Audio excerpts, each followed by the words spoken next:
What's up, everyone? It's Jay Ray, the co-host of Q Points, and one really important way that you can support our show is by subscribing to it wherever you listen to podcasts. Q Points is pretty much everywhere.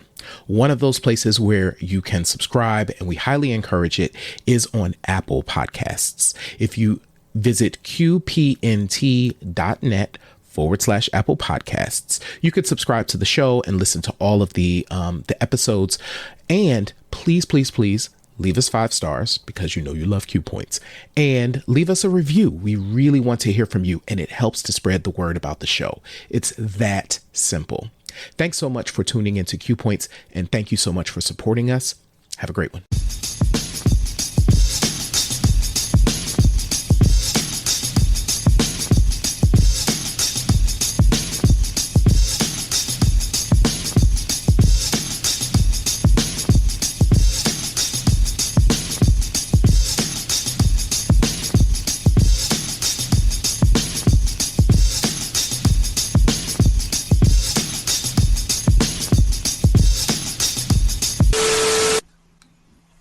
Yes. Greetings, global family. It is Q Points. We are back. I am DJ Sir Daniel. And I am J Ray, also known by my government, Johnny Ray Cornegay III. What's happening? Yes, sir. Welcome back to another episode of Q Points, a visual podcast, which is our space for meaningful conversation and dialogue about the global impact of Black music. 4th of July weekend, I feel like I have been off for a month. I literally am trying to recover from being away from work for 4 days? Yeah. I just trying to adjust and get back to oh man, I got to go back to work. How was the weekend for you? Yo, the weekend was everything. I was in your hometown. I was in New York City. So I spent a couple of days up in New York filming an amazing interview with Charles Valentino, and I hung out and shook a tail feather and acted like it was 2019. Who knew?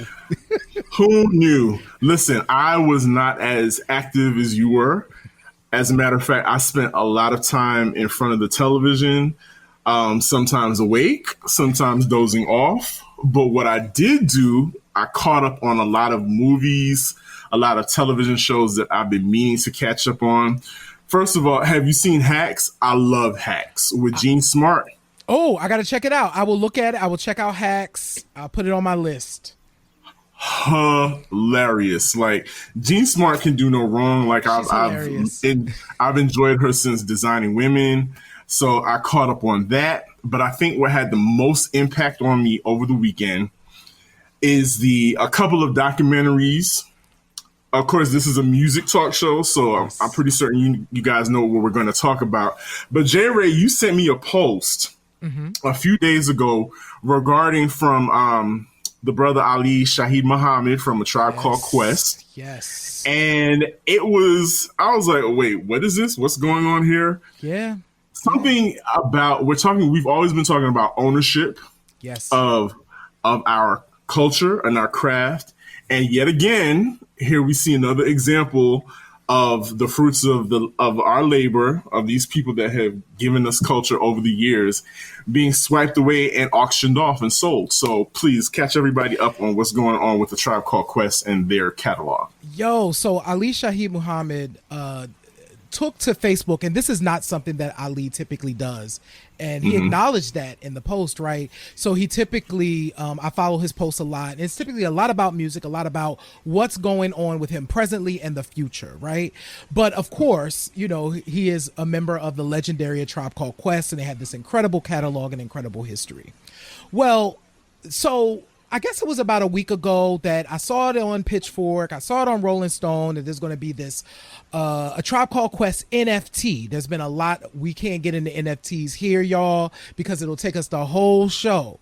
But essentially, it is a non-fungible token that is a digital form of, it's a way to buy something digital and own the digital version, like outright. So anyway, there was like, and a lot of artists have been using this. So there was a Tribe Called Quest NFT that was announced. And Ali was like, yo, check it. What?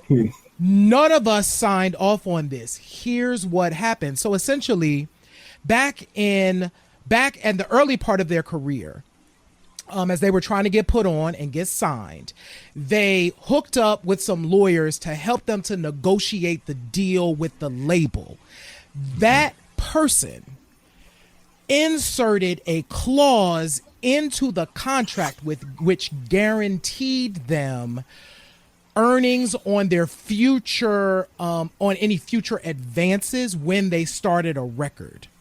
They didn't learn this until record 2. When they went to start the Low End Theory, they realized that, wait a minute, somebody's getting a cut of our advance. And it turns out it was in the contract that was drafted for them to sign when they signed the deal in the first place.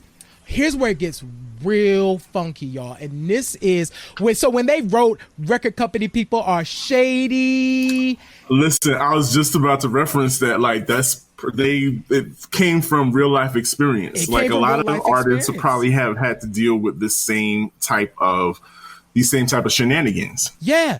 So check it. They thought that this was done. So what their label was like, oh, well, we gonna help y'all. We gonna help y'all out. We gonna do you a solid. We gonna help y'all get rid of this deal. Like, get this clause out of your contract. So, in some type of crazy business way, apparently, the ownership got assigned somewhere else. So it was like a different kind of deal, but there was still something lingering that they swore was gone. They swore this was out of their lives. The Low End Theory came out in 91, y'all. They literally thought this was done when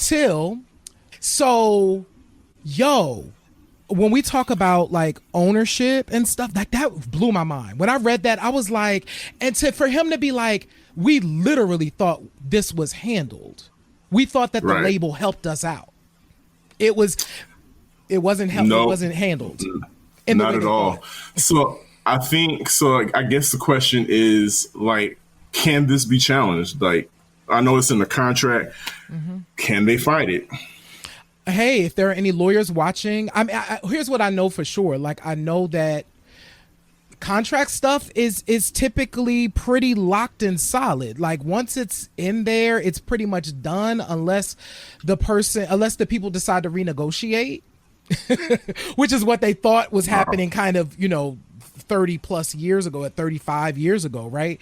Mm-hmm. So, I mean, yeah, I would love to have some lawyers weigh in on this. I think it was a really powerful admission for this artist to come out and say, we literally thought that this was done years ago, and it turns out it was handled in some sort of way, but not in the way that the band expected. I think what's going to happen now is a lot of artists from that era are probably going to start looking over those old contracts or trying to figure out, hey, I was on Jive, I was on Tommy Boy, let me look and see what kind of clauses were in those old contracts that could come back to bite me. It's kind of like those old credit card debts that we might have, or that we think are gone. You say, after 7 years, that's been written off. They've been sold and like a gajillion times. And time again, and somebody will still have the right to call you up and try to collect on their old debt.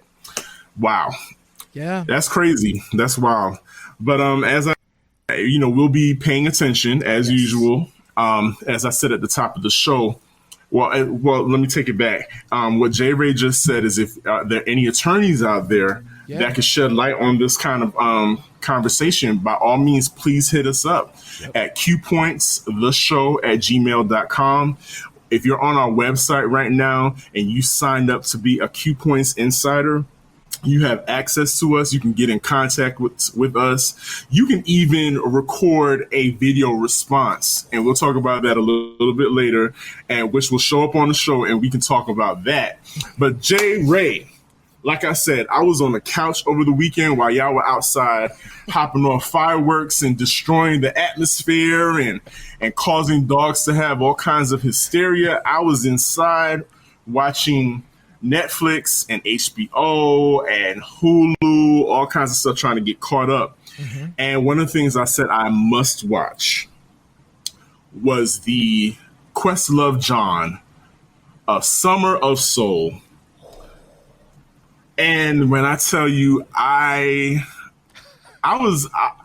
became overwhelmed. I got emotional watching that thing. I'm not going to sit up here and lie to y'all. I ain't even going to hold you.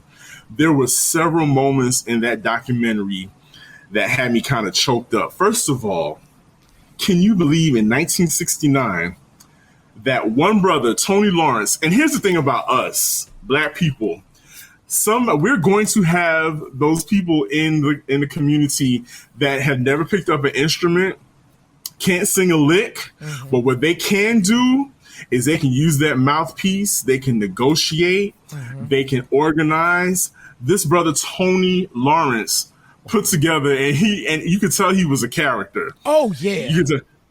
He got people to agree to things and was, making promises based on other promises, and got this Harlem Festival organized and put on. Like, my guy got, at the time they were up and coming. Oh my God, these are like some of the legends. You're like, oh my God. And like the show started off with Stevie Wonder.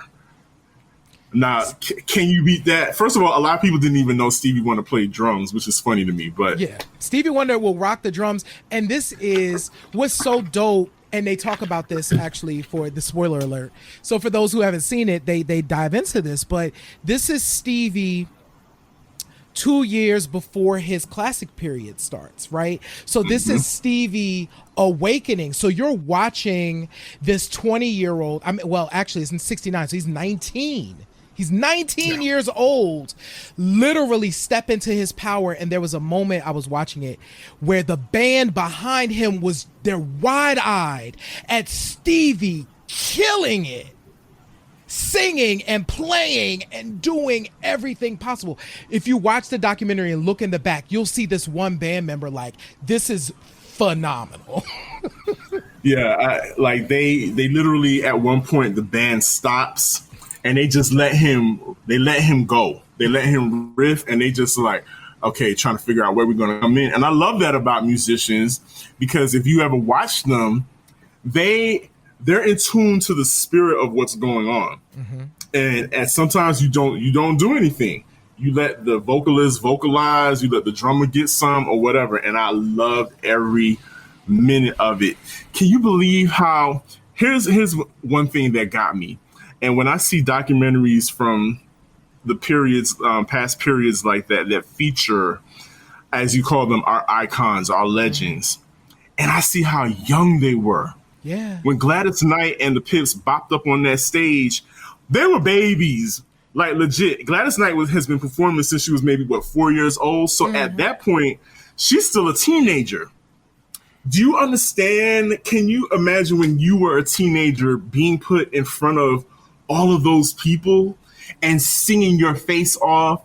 You and the Pips got I want to be a Pip. Step. I want to be a Pip. I literally was like, oh, I want to be a Pip. Forget. They ain't those dance steps, y'all. I mean, the backing up and the coming forward. The whoop, and not a backtrack or nothing. They came in there lockstep and just ate it up. But back to their ages, I just keep thinking, wow, did y'all know? Ooh. Did you all know, the gravity, the impact that y'all were having at that time? Wow. Those are just questions that come to me. Yeah, no, I definitely had those questions. And it was interesting watching Gladys reflect on that too, because it was after she was like, no, one, when she walked out on stage, she talked about, I didn't know it was going to be all these people. You know what I'm saying? Because there was, it's that beautiful to see, y'all. And as you watch the documentary, and she also talked about how it felt like how we knew that the Black community needed this in the context of where we were at that time. So I don't know that they knew immediately, but it seemed like everybody kind of had the same feeling after doing it, like, oh, we just made history. Yep. After they left the stage. And what's also Marilyn McCoo and Billy Davis Jr. Billy Davis Jr. Man, the looks on their faces, watching those teenagers, those young people get up on stage and sing Dawn of Aquarius, I got choked up. I ain't gonna front on y'all. I got choked up because of let's see. They were talking about the fact that they were going through things that a lot of our artists are going through now, who feel like there is a lot of Black people want you to be Black a certain way. Yes. And that happens to recording artists, period. Yep. How you present your Black. Yep. A lot of people want to control that, but they didn't do that. That song was bigger than them. Yeah. But to see them perform it, you can see how happy they were that they were allowed to be in the Blackest part of New York City and just giving them that legendary performance of the Dawn of Aquarius. It was just a great experience. Man. First of all, watching, if you are of a certain age, Marilyn McCoo is Marilyn. Solid Gold was something you watched. Listen, Marilyn McCoo and what was her name? Darcel? Yep. They were like the flyest of the fly on Solid Gold. You were looking for Marilyn McCoo and Darcel with the long braids. Yep. So when you, just like you just said, I knew as a kid what Black folks said about the fifth dimension. Because when Marilyn McCoo ended up on like Solid Gold, of course, Black people would reflect back to the fifth dimension and the fact of, they didn't do Black music. It wasn't Black. I actually had a vision in my mind that the fifth dimension included a white person, even though I knew that. But the way people talked about them, you thought it was kind of like a Sly and the Family Stone situation, and it wasn't. It was 5 Black people up on that stage. Yep. So watching them, one, be happy up there performing for Black folks and watching them watch themselves back, they were still emotional in today watching them do that. Because they were like, that meant so much to us. Wow. And they were big. And they admitted, we came out pop. Like we didn't have to go, they didn't hit the channels like the Black artist has to hit Black radio first. He was like, we came out and went pop immediately. So it meant something to be up on that stage in front of Black folks. Man. So watching that documentary, it made me think, and I want to ask you, J. Ray, if you could hop in a time machine, what performance or concert would you attend? Oh, of the summer of soul, like of that festival? No, or just in general. Just in general. Oh my God. Oh, okay. If I were to pick the people, oh my God, I'm so stressed out about it. If I were to pick from the people that I saw on that stage, I'm just going to go with that because it's easier. I would go and see Sly and the Family Stone or Pop Staples and the Staple Singers. Baby, those would be my two. I would fast forward a little bit. So, I'm going to take it all the way left. I would go to the New Music Seminar 1985, and I would go to the MC battle because I want to have witnessed Roxanne Shante versus Busy Bee and Roxanne Shante versus Fruit Quan, formerly of Stetsasonic and the Grave Diggers. Because there are recordings, and I'll drop the links in the chat. There are recordings of these battles, and when I tell you, just hearing the crowd in the background, the oohs and oh shoot, I wanted to see it. It was like, gosh, why wasn't there video footage? Like there's video footage floating around from the New Music Seminar of other like DJ battles and some MC battles, but for the life of me, I cannot find any of that particular battle because I know it had to be awesome. I know because Shantae is all of 5'4", right? And she's going up against these dudes, and the crowd is clearly on her side. So if I could hop in the time machine, it would be to 85 and a New Music Seminar in New York City, 1985. I would definitely hop off there and check out that performance. But you mentioned Mavis Staples. That now. So another moment that stood out to me in the concert was an intergenerational moment where Mavis Staples was commandeered by Mahalia Jackson to take the lead on the song. What was it? Precious Hold My Hand, Precious Lord. Yep. Yes. So she because she was like, she's not feeling her best. She was like, I'm gonna need you to help me out on this. And Mavis Staples was like, Mahalia Jackson is my idol. And I'm not 100% sure how old Mahalia Jackson was at that time, but there was an age difference, but there was a respect, especially on Mavis's part.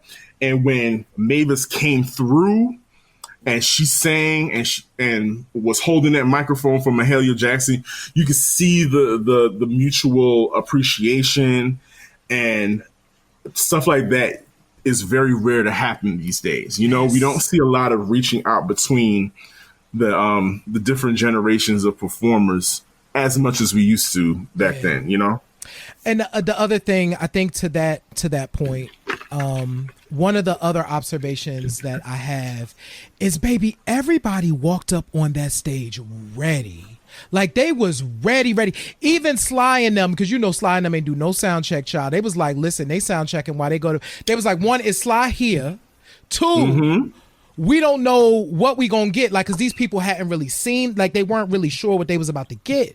They got up there, baby, and turned that sound check into a jam session, and the homie said, when it was time to go, it's time to go, and they launched into and so everybody showed up ready to give that crowd what that crowd needed. When they walked out on, first of all, them black folks came to get it. They came to get it. Like, the black folks is like, every black person in Harlem came. Every black person in New York City was like, we gonna make it to Harlem to go. And from Brooklyn, everywhere. They was everywhere. There. So my observation also was how ready folks were to perform for their people. That was hot. Definitely. And to your point, how ready the audience was to accept every single one. The gospel acts, the, Sly and the Family Stone, because they were coming from a rock funk background, and this is Harlem, and they're coming from the West Coast. But that didn't matter. Beautiful. Partying, I mean, it was just a beautiful sight. Yeah. Just a beautiful sight. But so we started talking about this, we talked off air about this, about why this is really important, this documentary. One of the things that stood out was that this particular documentary was filmed at around the same time, and this event took place around the same time as Woodstock. Yep. So the producers tried to shop it, option it off to have it distributed to a wider audience. Nobody picked it up. This footage stayed in a basement for 50 years untouched. And it just spoke to me to the fact that it is so important that we keep documenting our movements and we have control over that. I think that's what the thing that this generation has figured out. Oh, they're going to document their every move. And it's so important because if it's not important to us, it's not going to be important to anybody else. Word up. Like, watching this and recognizing, so one of the producers, I assume it was a white guy, he was like, I started to call it Black Woodstock to see if somebody would be interested. And he was like, and it just, no one was. And he was like, it was so good, like, but no one was interested in it. And of course, there was no money, right? So these people are thinking like, I'm gonna be able to film this, I'm gonna be able to shop this, and I'm gonna be able to recoup what I put into it. But then you go to option it off and nobody's interested because of what folks do to Black culture. Now we'll consume our culture, the dominant culture, white culture will consume our culture. We've talked about it. Put it in the laundry, put some bleach in there, bring it out and resell it, right? But when it's coming from us directly, it was a thing. I'm picking up on where you are with the documenting of our history. Talk about the stuff, because there was a brother in this film that was like, I'm not crazy. I knew that I went to this as a child. I knew this happened, but there was no record nowhere that this ever took place. And this beautiful experience that I had was lost. So go to people's stuff, support people's stuff, talk about people's stuff. And if you take a picture or two, send it to the person. Let them know that you got it, because it happened, and we need to remember it. It's important for our history. It's absolutely important. And staying along this conversation about packaging Black culture, Black art, and then capturing it and then repackaging it, I watched another documentary. I watched This Is Pop. And I couldn't even get past the first episode because I became a little incensed because I started with, I was watching the Boys to Men Effect episode. And clearly, when they started talking about how once Boys to Men broke Elvis's record, that's when, and was being featured on not just Black radio and R&B programming. They were on the pop charts. They were on pop radio. They were on MTV at all times of the day.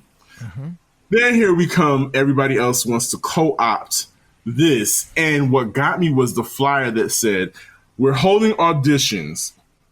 We want a Boys to Men sound with a New Kids on the Block look. New Kids on the Block look. That was Lou Pearlman. Spell it out plainly for you. And Lou Pearlman has built an empire off of packaging white kids and giving them a Black sound. He has made an empire off of that. But it got me to think, you know what? I saw the timelines that they were doing of how after Boyz II Men came out, then came, your 98 Degrees and your Backstreet Boys and your NSYNCs. And I said, you know what? That's exactly right, because I can pinpoint a lot of other original Black groups and their great value versions. We're going to talk about some great let's take a look. versions. Who you want to start with? Let's start with Boyz II Men. Let's start with Boyz II Men. Fast. Listen, so Boyz II Men, we know who Boyz II Men are. Can folks name the group that is below Boyz II Men in the chat? Who might these folks be? And if you said Color Me Bad, you are absolutely correct. So once you saw Boyz II Men have their success, then Color Me Bad came out. What Boyz II Men did with their live vocals and their a cappella showmanship, of course, every group had to start mimicking that in their performances. Every record, like the I Want to Sex You Up. No, that doesn't start off like that. The I Adore Mia Moore record, it starts off with an a cappella. A cappella beginning. Then the beat comes in. Yeah, so that's the Boyz II Men effect. So absolutely. Let's go here. I'm gonna let you have this one first. Go ahead. I want to hear what you have to say about this. So we're talking 1990. And we actually just talked about Boyz II Men at the top of this, right? So En Vogue and Boyz II Men were really important for Black music vocally, coming out of. So you have. Let me take a step back. that year we had what? Mariah Carey. Was Mariah Carey that year? She was that 90. So Mariah Carey, In Vogue, Boyz II Men, singers like these huge singers, and part of the reason for that is nobody could lip sync anymore. Like it was taboo because of Milli Vanilli. Because of Milli Vanilli. Milli Vanilli. Because of Milli Vanilli, you couldn't lip sync anymore, and so producers were clamoring for groups that could really vocalize. In Vogue was, of course, one of those groups. At the same time, In Vogue, so their first single, Hold On, with that amazing, once again, acapella intro. We talked about Color Me Bad and the acapella intro on Boyz II Men, acapella intro, Hold On. What was Wilson Phillips' debut song, Sir Daniel? Are you talking about Hold On to One More Day? And it was, so Hold On was like, I could see the difference. You could see people's confusion when they were like requesting the Hold On song. And they were like, well, are you talking about In Vogue or are you talking about Wilson Phillips? Because I thought for sure, like, these white kids are not asking to hear In Vogue Hold On. They want to hear Wilson Phillips Hold On, which I thought was so odd. Hold On by In Vogue impacted radio December of 1989, right? Mm-hmm. They had a slow burn from December of 89 to March of 90 when the album dropped and it was available for people to purchase, right? So the girls had to grind and hustle. Wilson Phillips, however, came out February of 90, dropped Hold On, and went straight to number one. They were in heavy rotation on MTV. Now, what these girls, aside from them both being California groups, said that auditioned to be in this group, Wilson Phillips comes from rock and roll royalty. Absolutely. Okay, they have a pedigree behind them. They've got relationships in the music industry already. So to me, they kind of had a leg up already in the industry. So DJs, please start putting Hammer back in your rotation. I know people are going to look at you sideways a little bit at first, but let's ease Hammer back into the rotation because he deserves to be in the rotation. So J-Ray, clearly America's response to Hammer, or should I say white corporate America's response to Hammer was Vanilla Ice. Absolutely. I remember when Ice Ice Baby performed. I think I saw it on D Barnes' show at the time. It came on really late. Pump It Up. Pump It Up. Yep. And I couldn't understand what was happening. Stop, collaborate, and listen. I didn't get it. It was a lot of that, and his hair. So anyway, the crazy part about this happening was Vanilla Ice got so huge, and eclipsed what Hammer was doing at the time, and so yeah, definitely the great value version of Hammer was Vanilla Ice. To us, Vanilla Ice will always be the great Hammer. Vanilla Ice is always going to be the great value version of Hammer. Absolutely. Sorry, facts are facts, America. Sorry, America. Wow. Okay. So, Jerry, I'm going to let you have this one first. Go ahead. I'm going to let you start off with these two. It's the Boston connection, I guess. We needed a bad boy or whatever. Well, this is a Boston Tea Party I want absolutely nothing to do with. But listen, so Bobby Brown, of course, is the GOAT.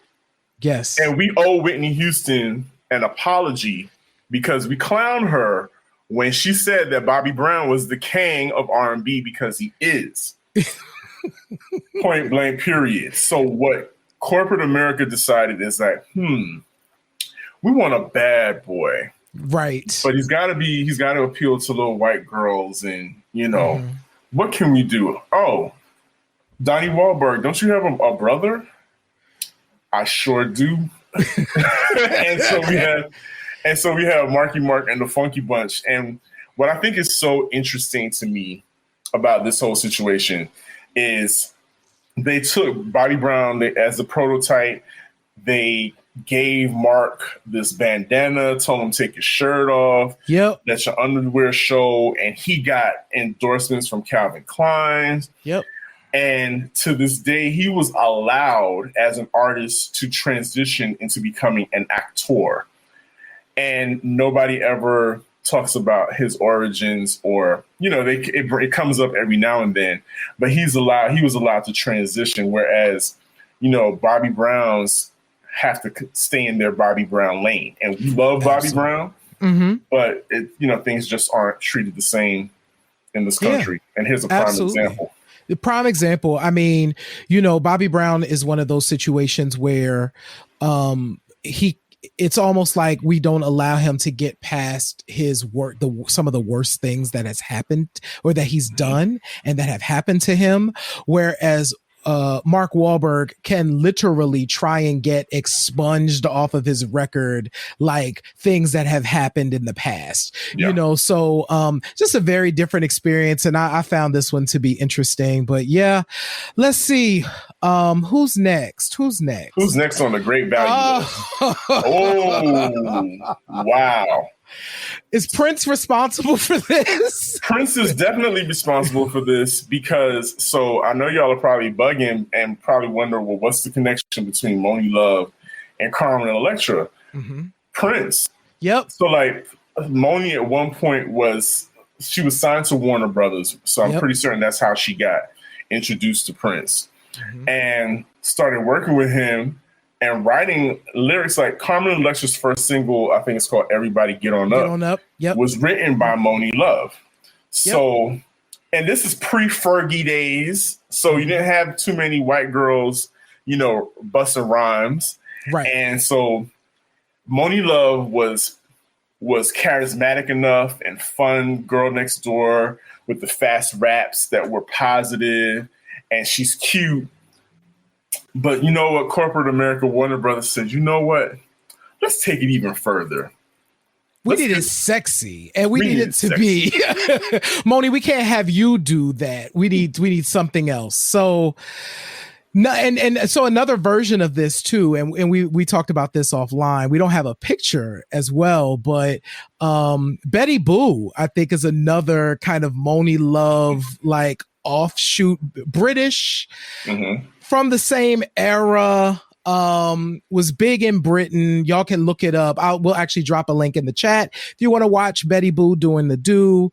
But I do think, we have another situation where kind of a clone that needed to happen was kind of sprung up. Yeah, because Monie was the only one like spitting at that rapid pace and fitting in all the lyrics, telling stories. And then here comes these other girls literally taking words out of her mouth. Oof. Yep. And wowza. Whoa. Now, if this isn't a Great Value comparison story right here, where do I even begin? We all know, I hope you all know that's Shabba Ranks on top. And that's Mr. Informer on the bottom, Snow. They named him Snow. Yeah. They named him Snow. I literally, until we were getting ready for this show, Sir Daniel, I forgot about. And I mean, Informer was a huge track. It became a huge hit, but it was one of those songs that I literally had forgotten about. And then when I looked at this, I'm like, oh my God, that's the thing that happened. So. And see, earlier in the show, you referred to a lot of these artists, these Great Value artists, getting a cosign. Absolutely. From an established Black artist. And Snow just happened to have a hip hop legend in his back pocket in MC Shan. Yep. And, I kind of feel torn because, you feel good for Shan. Like, he's still eating off of this record. It gave him like diamond plaques and whatnot. And, he's able to still provide for his family. At the same time, we had to be put through summer after summer of hearing Informer, whatever those were. My guy was from Toronto. He was from Canada. Maybe, and who knows? Maybe he was an influence on Drake. Well, I mean, listen, it's probably one of those situations. If we go back and we look at this, I'm sure there's a line. I'm sure Snow probably was putting people on back in, up in Toronto. So who knows? Who knows? Like Toronto, a lot of kids, they listen to a lot of different music in Toronto. So hip hop and reggae had huge influences on kids of all cultures in Toronto, Canada. So yeah, we're not going to talk about his authenticity. Yeah. However, we saw that Shabba Ranks, like we spent this whole segment talking about Snow instead of talking about Shabba Ranks. Like Shabba Ranks was the man. Shabba Ranks brought reggae dance hall to the forefront. Absolutely. Had all the party jams. He was on MTV rotation, heavy, BET. He performed at all the club MTV, the beach houses, all of that. So Shabba Ranks was really a pioneer for reggae dance hall in the early 90s. Yes. And so corporate America said, hey, we need something that the stay-at-home moms, the suburban moms, the Karens can, they can bogle in the dance to after they've had their white wine spritzers. Not white wine spritzers, though. And so for those of you who are watching this, who are coming up and are artists, this is important history. So bringing that from the Summer of Soul and bringing that, out again and now revisiting these artists that corporate America put in the wash and came out with something else. Man, we got to celebrate our people. We got to celebrate our folks. It's important, man. And we have to. And I'm going to do it when I bring back Wild Girl Wednesdays on Mixcloud. You will be able to hear artists like Moni Love. Yes. In my sets, in my vinyl sets especially. So, because I'm all about that. I'm definitely down to make sure that we keep these names and these projects alive in the zeitgeist. Yes, absolutely. So, what we haven't talked about in a while, though? We have not, you have not blessed us with some unknown factoid, some gem. And the kids need a gem. So, J. Ray, go ahead and drop a gem on us. What is it that you know? So, here's what I know for this show. So, when I was watching The Summer of Soul, Sir Daniel, one of the things that stood out to me is the Chambers Brothers was up there, and they was playing Uptown. It was I'm going uptown to Harlem, and they was killing it, right? And I was like, oh snap! Uptown was written by Betty Mabry. So for those who are in the chat, if you know, tell us who Betty Mabry is. But I'm about to go ahead, so I'm sure people are typing. I'm going to go ahead and say who this was. Betty Mabry is from Pittsburgh, is a songwriter, but is most famous for being like a queen of funk. So Betty Mabry married Miles Davis in the 1960s and became Betty Davis. Betty Davis spent between 1971 or 2 and 1976-7 releasing some of the hardest funk records you've ever heard, featuring Larry Graham and like all of these killer musicians. And this woman led through all of this. So even when we think about Miles Davis, so there is a documentary which is about Betty Davis's career, which is available on Vimeo. Check it out because it talks about how important, Miles's transition into kind of like rock, the rock jazz thing and kind of doing all of that. Betty Davis was like bringing that stuff. She was his muse. She was bringing that to him. So Uptown, which the Chambers Brothers performed at that concert in Summer of Soul, was written by Betty Mabry, who wasn't yet Betty Davis at that time. So that was a really fun factoid. Cool. Secondarily, when we think about Summer of Soul, it made me think of other films that have gotten lost to time, particularly Black films that got lost to time. And it made me think of a film called New York Beat. If you know who starred in New York Beat, drop it in the chat. But I'm sure y'all are typing it right now.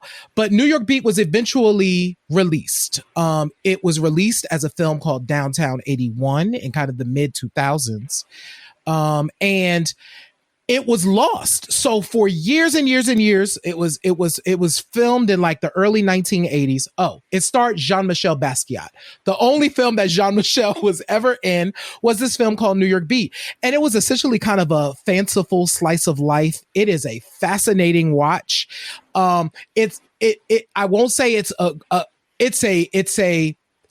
a good period film to understand New York, to understand the art scene, and to understand the no wave scene of the early 80s. Watch Downtown 81, but don't go into it thinking like you're gonna watch like a stellar film. You're not gonna do that, but watch it. So anyway, Downtown 81 was found, but they didn't find the audio. So Saul Williams had to overdub the Jean-Michel voice. So that's not actually Jean-Michel's voice you're hearing. You're not hearing actually any of the voices really of the original actors in that film. People are doing overdubs because the audio track was never found. So apparently there was like a fire and like part of it was in like France and part of it was somewhere else. So they found the video footage and not the audio footage.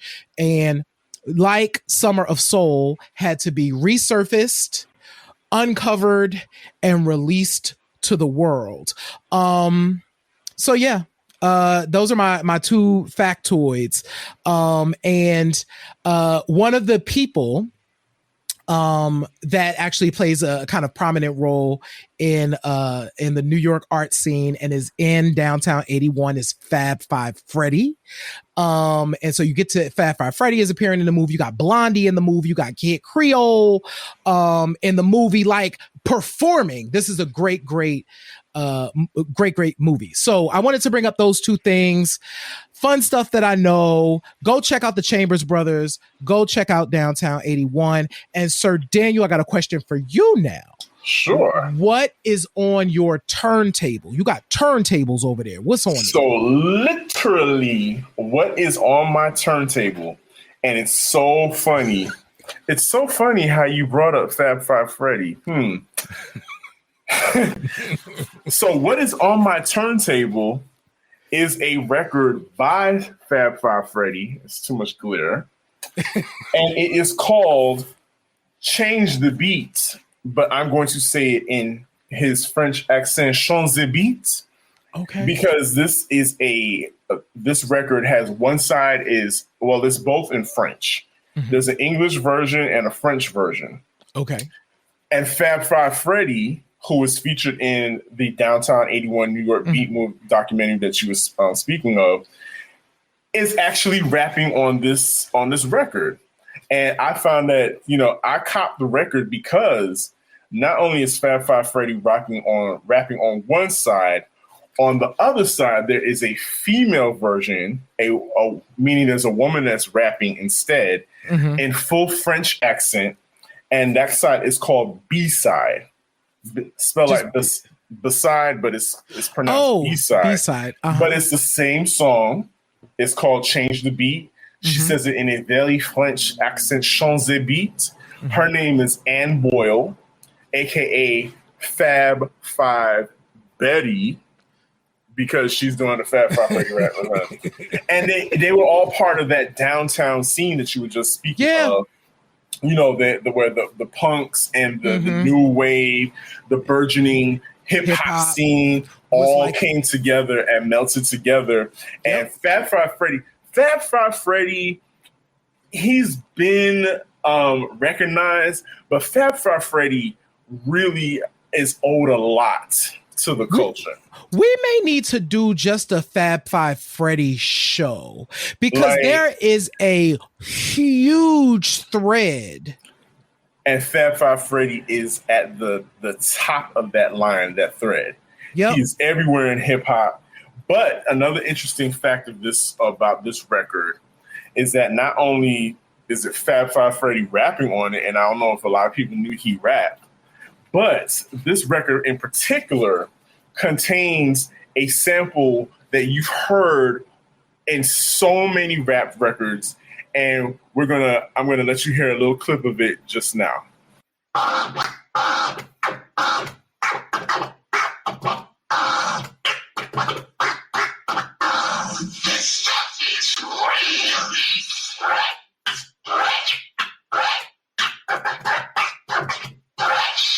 So Change the Beat, Change the Beat actually contains that sound and that fresh sound.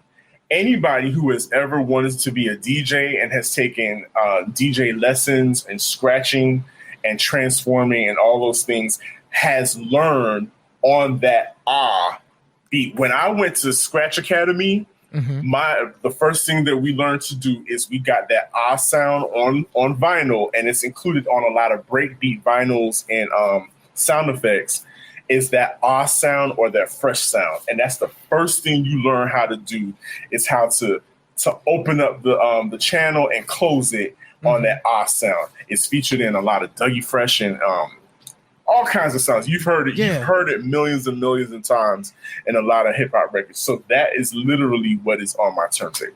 That's hot. Listen, so much important history like this week, and we got to document, we got to archive. So for creatives that are watching this, I'm saying this to myself.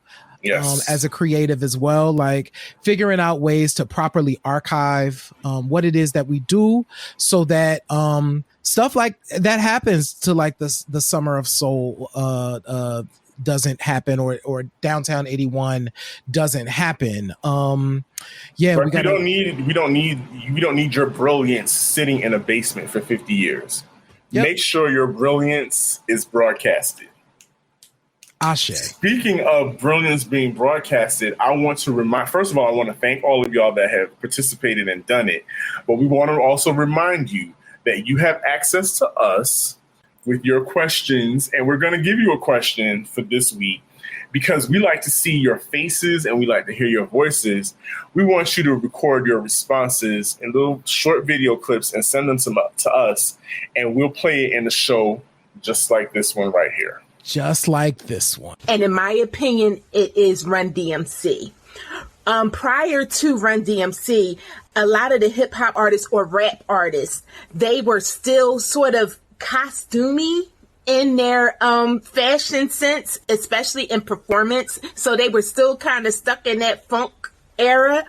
But Run DMC, as far as what I remember, are amongst the first artists that really put the looks of the street onto the stage. It is hard to envision hip hop without Run DMC's looks.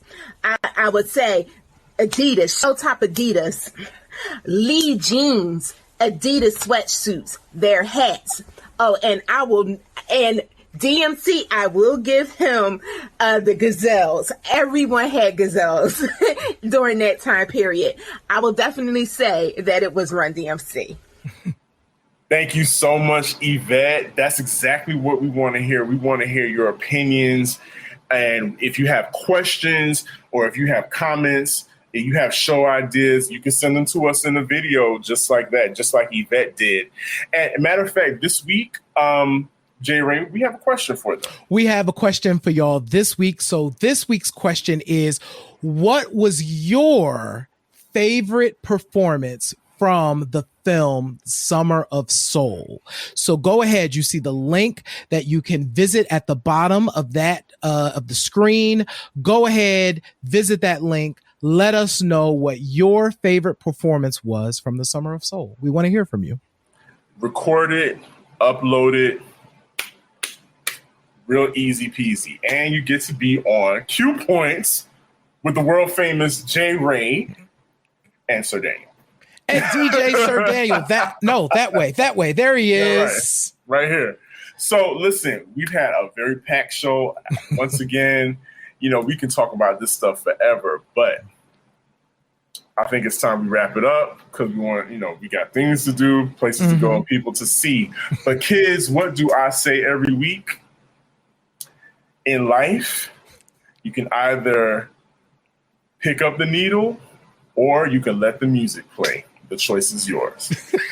Peace, everybody. Peace. See you next week on Q Points. Peace, everybody.